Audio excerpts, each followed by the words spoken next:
En este lugar agradeciendo las misericordias que nuestro Dios ha dado para cada uno de nosotros. Como iglesia estamos estudiando el libro de Lucas. Lucas es un libro bastante sistemático que hasta este momento nos ha llevado al recorrido del ministerio de nuestro Señor Jesucristo. Un ministerio que no fue fácil, pero que Él vino a desarrollar conforme a un solo propósito: buscar al pecador. En el capítulo 8 estuvimos viendo al final cómo la fe de una mujer que había perdido absolutamente todo económicamente, incluyendo la salud, al tocar el manto del Señor, ella creyó que con eso podía ser salva. Y eso nos dejó una lección maravillosa, porque nos muestra que no importa cuánto haya de dinero en nuestras bolsas, que no importa en quién estemos confiando, si esto se trata de un médico, sino que nuestra confianza, nuestra fe debe estar puesta en nuestro Señor Jesucristo. Esta mujer fue sana porque confió, porque tuvo fe. Y algunos podrán decir: bueno, pero yo también tengo fe, pero el Señor no me ha sanado. Ya vamos a ver el estudio de esta mañana. No para todos viene de manera inmediata, pero de algo sí estoy convencido: que si no nos da la sanidad oportuna como nosotros queremos, nos va a dar la fortaleza para soportar esa adversidad. Y esa es la gracia, porque aquel hombre también llegó clamando por su hija, diciendo: mi hija muere. Pero algunas veces nosotros creemos que con pedirle una vez a nuestro Dios que nos haga el milagro, ya sucedió. Pero la voluntad de Dios no es esa siempre. Porque algunas veces cuestionamos humanamente: pero ¿y por qué a fulano sí le hace milagros? ¿Pero por qué a sutano? Y a veces nos manifestamos y nos incomodamos creyendo que Dios está obligado a hacernos algo a favor nuestro. Pero que no se nos olvide, Él es soberano. Él tiene un tiempo oportuno. El hombre llegó clamándole: ve a mi casa. Ya después, cuando le avisaron que la niña había muerto, dijo: no, no está muerta. Y la gente se burlaba. Ese ministerio fue el que tuvo mi Señor. Un ministerio lleno de burlas de aquellas personas que no confiaban en que Él era el Dios Todopoderoso, que no confiaban en que Él podía dar vida, que no confiaban que Él venía a salvar a todo el pecador. Y a veces nosotros, cuando nos hacen burla por alguna acción negativa que hacemos, nos sentimos incómodos, porque nos dicen: ay, vos sos creyente. Y con vergüenza debemos de reconocer que nos equivocamos. Pero mi Señor no se equivocó. Al contrario, Él le dio la vida, y como manifestación de eso le dijo: cámbienla, denle de comer. Ese es el Dios que adoramos, el que hace milagros, el que nos permite en el día a día poder levantarnos, porque es su gracia la que se renueva cada día. Con eso en mente, vayamos al capítulo 9, versículo del 1 al 2. Lucas capítulo 9, versículo del 1 al 2. Dice el capítulo 9, versículo 1 y 2. Reuniendo a sus 12 discípulos, les dio poder y autoridad sobre todos los demonios y para sanar enfermedades, y los envió a predicar el reino de Dios y a sanar a los enfermos. En estos versículos, Lucas capítulo 6, con derecho a corrección, nos narra sobre la elección de los 12 y nos da los 12 discípulos. Pero hay algo interesante en esto, porque dice: les dio poder y autoridad. Este les dio hace referencia a un pronombre que nos determina que el poder no estaba en los discípulos, porque ellos fueron el depósito, es decir, ellos recibieron el poder. Pero este poder era una manifestación constituida como una gracia especial, que podía ser una habilidad natural o una capacidad sobrenatural para hacer algo. Entendemos que eran humildes pescadores, que lo único que sabían hacer era ir a la pesca, y el mismo Señor Jesucristo nos demostró que aun cuando tenían la habilidad de ser buenos pescadores, en la pesca milagrosa no habían agarrado nada. ¿Por qué? Porque Dios había elegido hombres simples, humildes, para manifestar su grandeza. Es eso lo que sucede. Cuando nosotros nos paramos aquí, no nos paramos porque tengamos la habilidad, sino porque el Espíritu Santo nos permite hacerlo. No es porque seamos elocuentes, es porque Dios nos usa como el depósito. Estos hombres habían recibido una capacidad sobrenatural que había sido atribuida de parte del Dios Todopoderoso.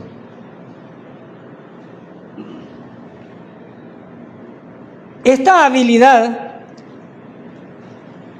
nos manda a reconocer que el Señor estaba con ellos. Pero aquí debemos de identificar algo importante. En el contexto en el que estaban, el tener el poder constituía una manera de las credenciales de los apóstoles. Credenciales que únicamente eran notables de acuerdo a las características del lugar al que estaban llegando. Y por eso se le atribuían esos dones o señales para que la gente que estaba a su alrededor pudiera comprender que lo que ellos estaban manifestando venía de Dios. Aunque ya hemos evidenciado que muchos de los milagros que el Señor hacía, la gente no los tomaba a bien. Los tomaba a bien aquel que los recibía, pero otros decían, en nombre de Belcebú hace milagros. La clase religiosa, por el contrario, decía, no entendemos cómo es esto. ¿Por qué? Porque la religiosidad no es más que una careta puesta en los ojos para que la gente no pueda ver el resplandor de la gracia y la misericordia de Dios. Una vez establecidas estas credenciales, ahora los identificaban como parte del grupo selecto que nuestro Señor había manifestado. Pero aquí hay otra cosa importante que no podemos pasar desapercibida. El versículo dice que les dio el poder ¿a quiénes? ¿A los 12? A los 12. Y aquí hay un llamado importante. ¿Hizo los milagros que le encomendó el Señor Judas? Sí los hizo. ¿Los hizo Pablo? No, no estaba hasta ese momento. ¿Por qué? Porque todavía faltaba una parte para ello. Pero sí Pedro, sí Juan. Pero quiero que nos detengamos a ver este punto. Judas recibió la potestad de sacar demonios, de dar sanidad. Y lo hizo. La Biblia nos testifica que tuvo ese poder. Pero la pregunta es, ¿por eso era salvo? No, no era salvo. Algunos estudiosos de la Biblia difieren, pero la Biblia es clara diciendo que Judas no era salvo. ¿Cómo lo sabemos? Porque la misma Biblia lo dice, pero hizo milagros, pero recibió poder. Y aquí es donde, iglesia, debemos de tomar en cuenta esto. No todo aquel que hace milagros viene de Dios. No todo aquel que dice profetizar, la profecía viene de Dios. porque Dios ya manifestó a través de su palabra absolutamente todo, desde el inicio en el Génesis hasta el Apocalipsis, donde va a finalizar absolutamente todo. Él les dio el poder, pero esto tuvo lugar como una capacidad sobrenatural para que esto fuese efectivo. Pero hay algo más interesante en esto. El poder no solamente trataba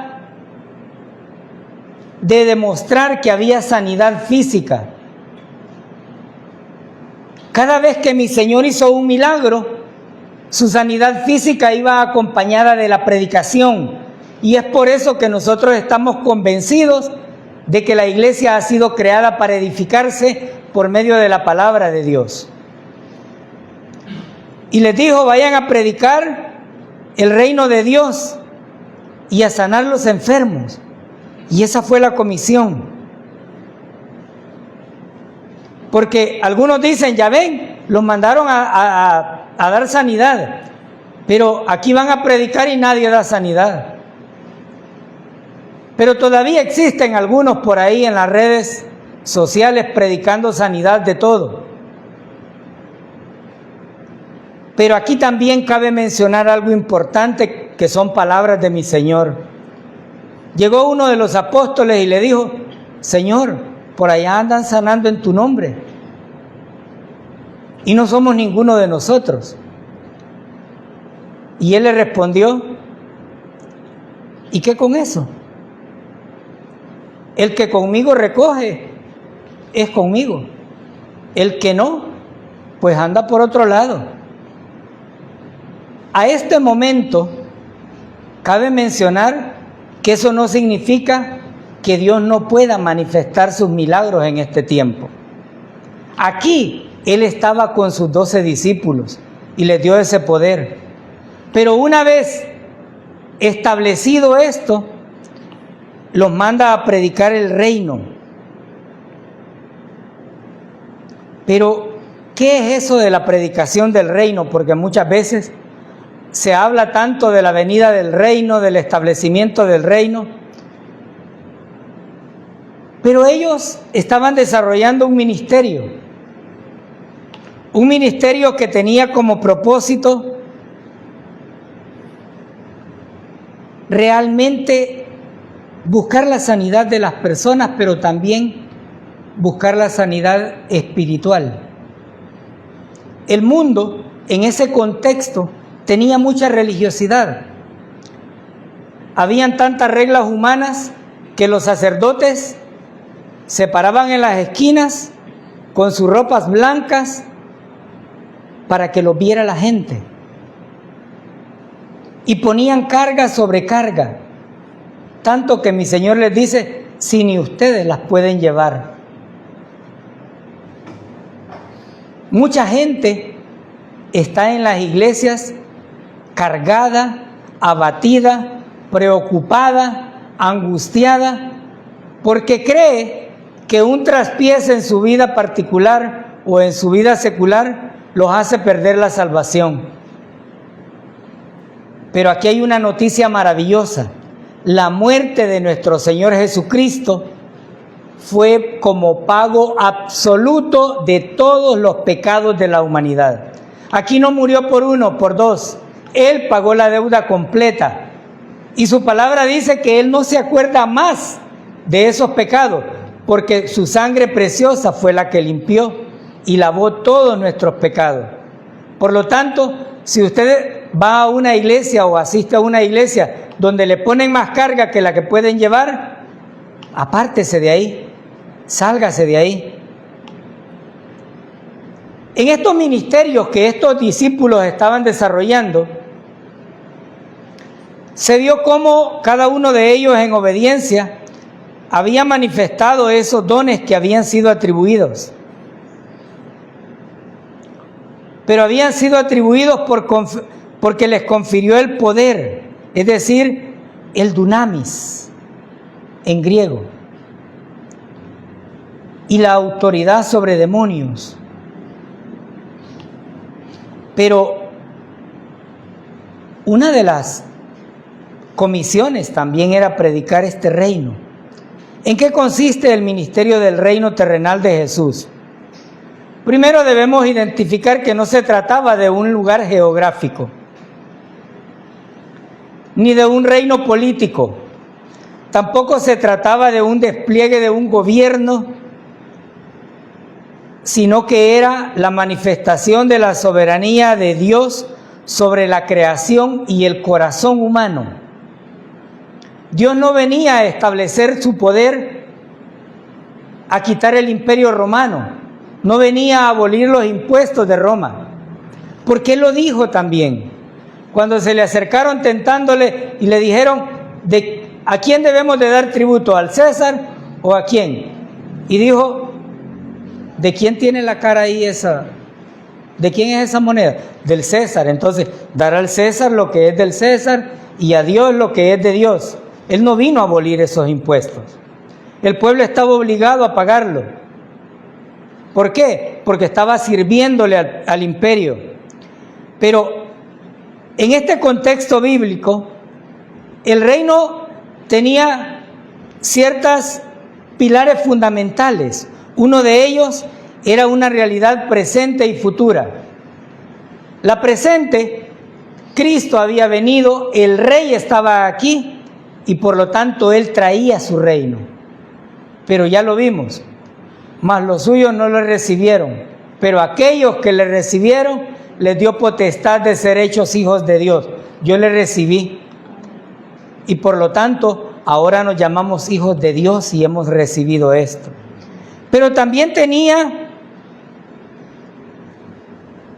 una realidad futura que constituía el establecimiento del reino en tiempo futuro.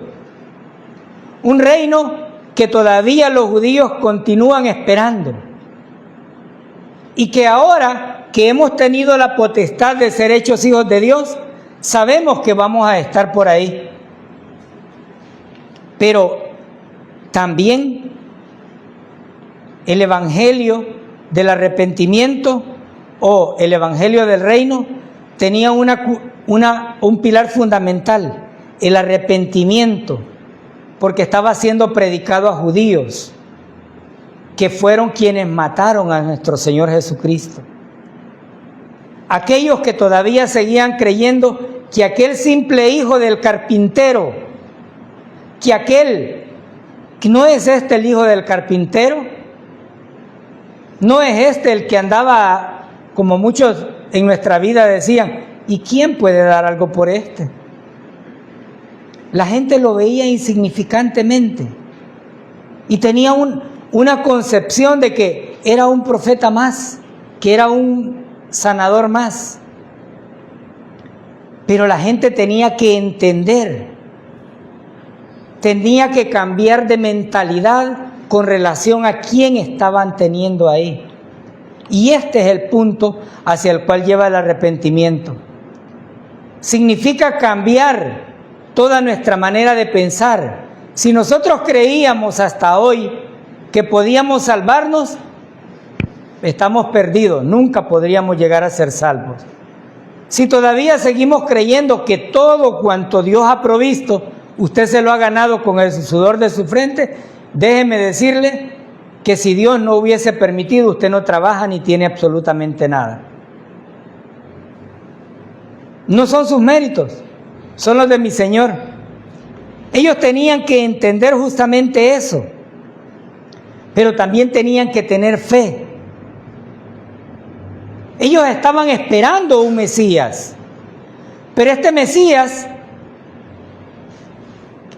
pretendían que tuviera las características que ellos querían, que lo salvara del imperio romano, que derrotara totalmente ese imperio, que llegara aguerrido. Pero mi Señor llegó sufriente. Ellos exigían el reino porque fue una promesa para ellos. Ellos querían los milagros exclusivamente para ellos, pero Él empezó dándole milagros a aquellos que ya nadie los quería, aquellos que ya estaban desahuciados, integrando a los gentiles que para los judíos eran insignificantes, porque ellos creían que ellos eran los dignos, ellos eran los elegidos, y en eso tenían razón. Los judíos siempre fueron elegidos por Dios. Y aunque se hayan equivocado como se hayan equivocado, Dios siempre los ha querido. Y eso no va a cambiar. Porque hay gente que dice, no, ya Dios terminó con el pueblo de Israel. No, Él todavía seguirá tratando con ese pueblo. Y es ese el centro del establecimiento del reino de Dios posteriormente en tiempo futuro. Para ellos era difícil comprender esto, porque muchas veces, hoy, en pleno siglo XXI, la gente todavía sigue predicando el evangelio del reino. Pero el evangelio del reino confronta todas nuestras actitudes y nos pone una vara a la cual no podemos llegar humanamente. Porque nos dice que debemos de servir, que el mayor de todos será el que sirva, pero a nosotros nos gusta que nos sirvan, no servirle a los demás. Y sobre todo aquellos que a veces por pura misericordia hemos obtenido un título y decimos, no, yo estoy para que me sirvan, no para servirle a los que no tienen nada. Pero esos eran los valores del reino. Los valores del reino decían, dichosos y bienaventurados son los ricos y poderosos, no son los ricos y poderosos, sino los pobres de espíritu. Pero imagínense todos aquellos que empezaron a atesorar, a guardar y a guardar y a guardar todos los tesoros, a enriquecerse, y cuando el Señor les dijo, son los pobres de espíritu, qué tristeza para ellos, porque ellos creían que tener dinero, tener salud, tener bonanza, era porque tenían a Dios. Pero ahora el Rey de Reyes y Señor de Señores les estaba diciendo, los pobres de espíritu. Los pacificadores, los que sufren persecución, pero ninguno de la clase religiosa estaba en esas condiciones. Estos valores iban en contra justamente de eso. Y claramente ellos esperaban. Y fue precisamente esa desconexión la principal razón por la cual las autoridades religiosas y las masas terminaron rechazando a Cristo, ya que para ellos no encajaba. Pero el reino es una promesa y una verdad absoluta. Las expectativas que el pueblo judío tenía no eran las que el Señor estaba manifestando. El Señor vino a salvar todo lo que estaba perdido, y usted y yo andábamos en esas mismas condiciones. Porque hay personas que dicen, no, pero es que Dios ya eligió a los que van a ser salvos. Pero ese es falso.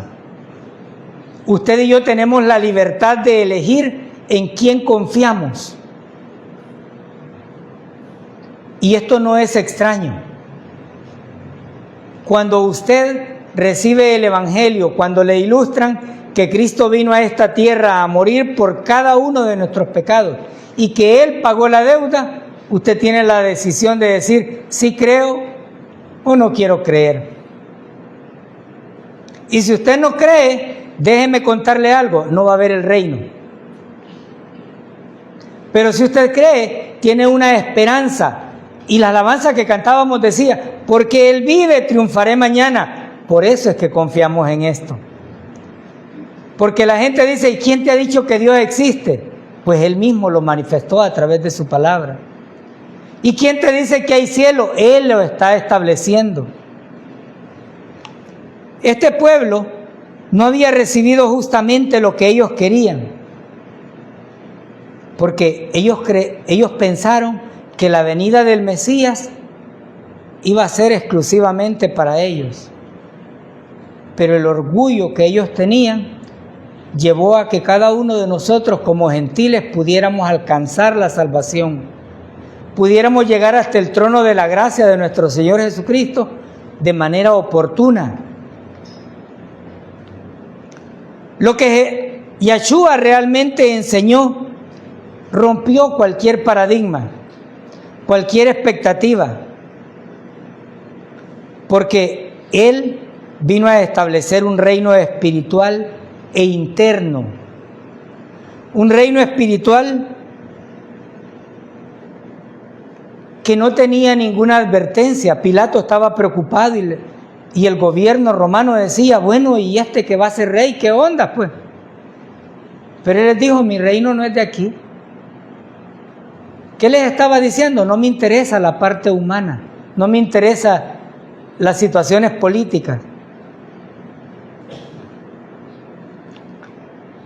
Pero también vino a través del Evangelio del Reino a hacer una inclusión. Los judíos con su promesa, los gentiles despreciados, pero como estos no aceptaron a nuestro Señor, vino y nos abrió la posibilidad a todos. ¿No les parece que es maravilloso? Porque Dios ya tenía en sus planes todo esto.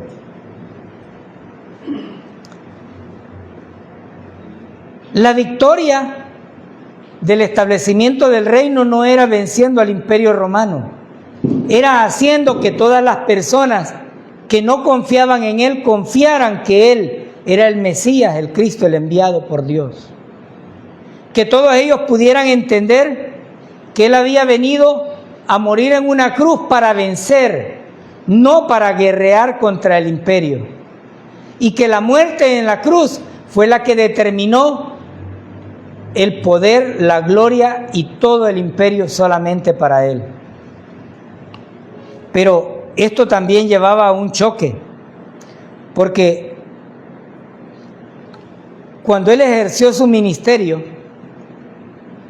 la Biblia nos testifica que había mucha gente siguiéndole, pero no todos creían en los milagros que Él hacía. Muchos llegaban porque tenían hambre. Muchos llegaban porque tenían curiosidad. Así como algunas veces cuando nos dicen, te invito a la iglesia. Y la gente dice, sí, por cortesía o por amabilidad. Pero no están buscando realmente a Dios. Y aquí, en esta congregación, nosotros agradecemos infinitamente cada una de las visitas, porque sabemos que vienen buscando la gracia y la misericordia de Dios.